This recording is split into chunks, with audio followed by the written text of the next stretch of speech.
नमस्कार, मैं हूं प्रशांत भारद्वाज और आप देख रहे हैं न्यूज रूम पोस्ट। ताइवान को चीन अपना ही हिस्सा बताता है और आए दिन उसे आंखें भी दिखाता है। ताइवान के साथ अमेरिका या दुनिया का कोई भी दूसरा देश जब राजनयिक या व्यापारिक संबंधों को आगे बढ़ाता है तो इससे चीन बुरी तरह चिढ़ जाता है, तिलमिला उठता है। विस्तारवादी ड्रैगन चाहता है कि उसकी वन चाइना पॉलिसी का दुनिया भर के देश पालन करें, लेकिन दूसरी तरफ ताइवान है जो खुद को एक स्वतंत्र और स्वायत्त देश मानता है।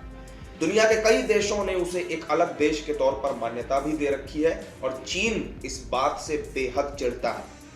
अब भारत ने भी ताइवान के साथ एक बायलैटरल डील साइन की है, जिसके बाद चीन को मिर्ची लगनी तय मानी जा रही है। भारत और ताइवान ने शुक्रवार को माइग्रेशन एंड मोबिलिटी एग्रीमेंट पर दस्तखत किए। इस एग्रीमेंट के तहत भारतीयों को ताइवान में अलग अलग क्षेत्रों में रोजगार मिल पाएगा। इस समझौते से दोनों देशों के संबंध और भी ज्यादा गहरे होंगे। इंडिया ताइपे एसोसिएशन के महानिदेशक मनहर सिंह लक्ष्मण भाई यादव और नई दिल्ली में Taipei economic and cultural centre के प्रमुख बोशुआन गेर ने एक वर्चुअल इवेंट में एमओयू पर हस्ताक्षर किए। भारत चीन की विस्तारवादी नीति का विरोध करता है। ताइवान के श्रम मंत्रालय ने अपने एक बयान में कहा कि द्विपक्षीय संबंधों को मजबूत करने के लिए ताइवान और भारत ने एक समझौता ज्ञापन पर दस्तखत किए हैं। दोनों ही पक्ष बीते कई सालों से इस समझौते पर चर्चा कर रहे थे। सभी कागजी कार्रवाई पूरी करने के बाद ताइवान प्रवासी श्रमिकों की अपनी जरूरतों को पूरा करने के लिए भारत को एक सहयोगी देश के रूप में घोषित करेगा। मौजूदा वक्त में प्रवासी श्रमिकों के लिए ताइवान के सहयोगी देश वियतनाम, इंडोनेशिया, फिलीपींस और थाईलैंड है। भारत और Taiwan migration and mobility agreement को लागू करने की प्रक्रियाओं को पूरा करने के लिए फॉलो अप मीटिंग भी करेंगे। एक बयान में यह भी कहा गया कि फॉलो अप मीटिंग में दोनों पक्ष उन उद्योगों जैसे मुद्दों पर विचार विमर्श करेंगे जिनमें भारतीयों को रोजगार दिया जा सकता है। इसके अलावा ताइवान कितने भारतीयों को अपने यहाँ नौकरी देगा, इसके लिए जरूरी योग्यता क्या होगी, भाषा संबंधी दिक्कतों को भी कैसे दूर किया जाएगा और रोजगार के लिए भर्ती और आवेदन की प्रक्रिया क्या होगी, इन तमाम मुद्दों पर भी फॉलो अप मीटिंग में चर्चा भारत और ताइवान के बीच होगी।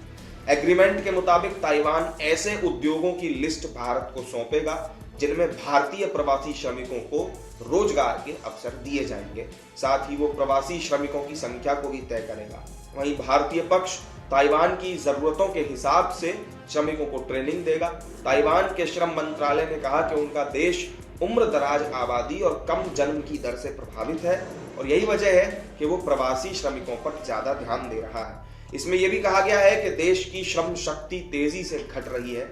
इस कारण ताइवान मैन्युफैक्चरिंग, कंस्ट्रक्शन, कृषि और अन्य उद्योगों में श्रमिकों की कमी से लगातार जूझ रहा है।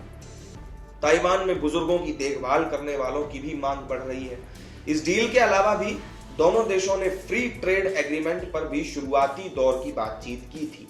भारत में ताइवान की कंपनियों का कुल निवेश 4 बिलियन अमेरिकी डॉलर से भी ज्यादा है, जिसमें जूते, मशीनरी, ऑटोमोबाइल पार्ट्स से लेकर के पेट्रोकेमिकल और आईसीटी प्रोडक्ट्स तक के क्षेत्र भी शामिल हैं। भारत और ताइवान के बीच औपचारिक राजनयिक संबंध तो नहीं है, लेकिन हाँ, द्विपक्षीय व्यापारिक संबंध जो है वो अब पहले से ज्यादा बेहतर होते जा रहे हैं।